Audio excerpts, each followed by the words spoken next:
everyone, thank you for tuning in to Melen Soap Shop. Today we will be making Strawberry Delight soap.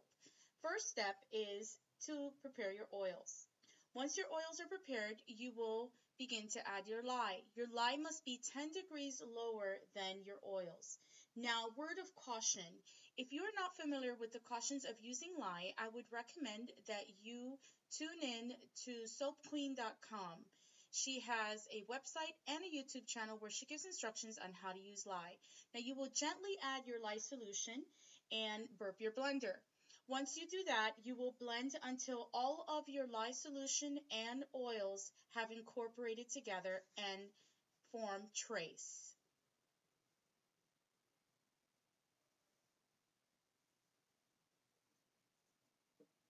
Now once you reach trace, what you will do is separate your soap into different containers. And now you can do this to add different fragrance oils in the different containers, or to add different colors, or both. Now here I'm adding Brambleberries Chrome Green, Titanium Dioxide, and Crafty Bubbles Red. Now I usually begin with the lightest color and work my way down to the darkest.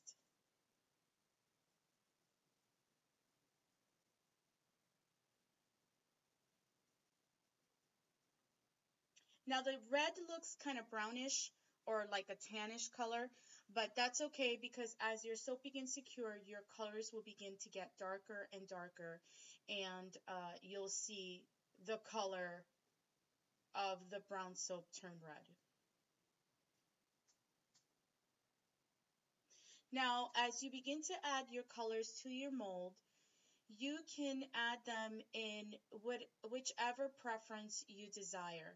This is where you become creative. This is where your craftiness comes out. You can make your own design in whichever way you desire.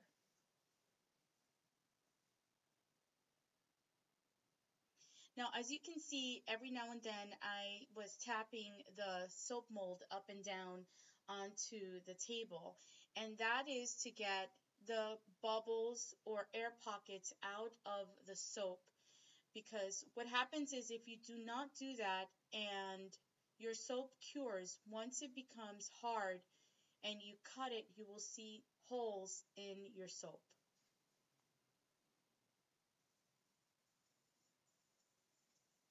I try to use as much of my soap base as possible. I try to take it out of my measuring cups or whatever container I'm using. I try to take out as much as I can because I don't want any to go to waste.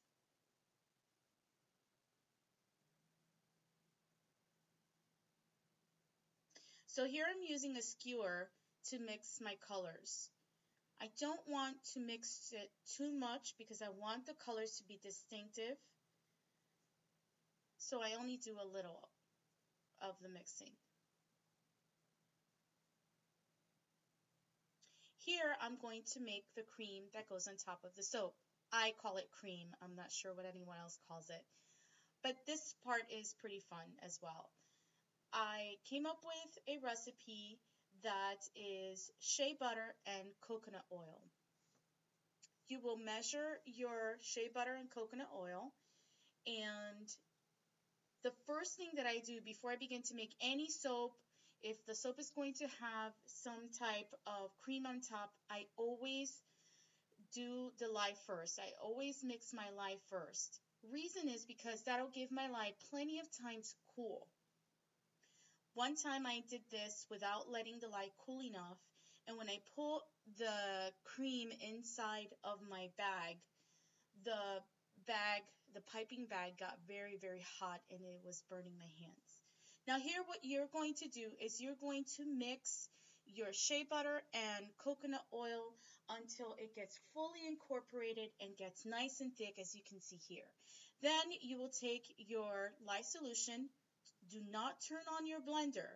Word of caution, make sure that your blender is turned off. You add your lye solution, mix, and then turn on your mixer. You do not want to have your mixer on while you're adding your lye solution because you have the chances of your lye solution splatting everywhere and that can be very dangerous. So once you get to this part and you begin to mix and mix and mix, you will mix for a very long period of time until your soap becomes very thick. It will almost look like a cream. I would say not royal frosting or a whipped cream, but more of a buttercream. So here I used my hand blender to speed up the process. And as you can tell, the soap is getting thicker. You can do this until you reach the consistency of thickness that you desire.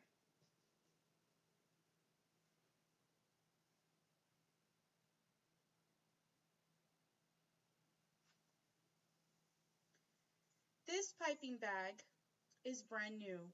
I bought it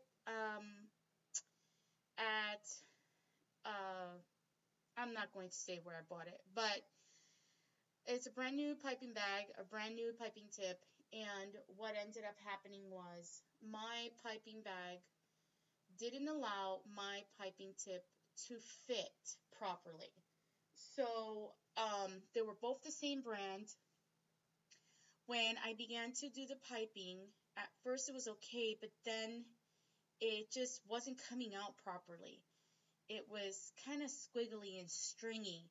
So what I did was I went with the flow, I improvised, and started using the design that was coming out. Sometimes when you're making soap, things like this do happen, and you just need to improvise and go with the flow. Again, this is where your creativity comes through, and you can come up with something at the spur of the moment.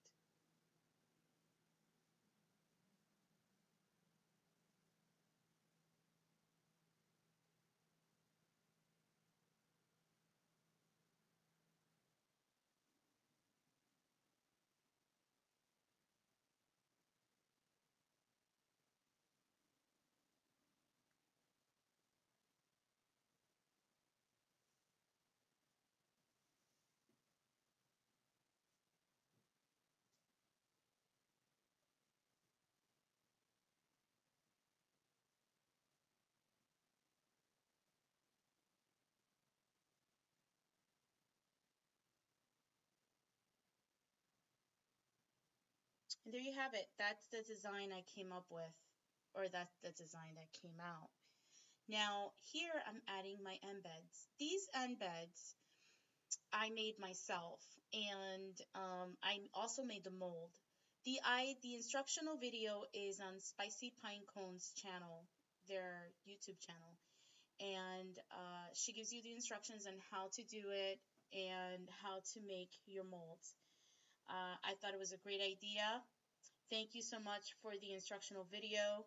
I recommend that anyone that is looking to make their own homemade embeds, this is a great way to go, especially if you're making small ones.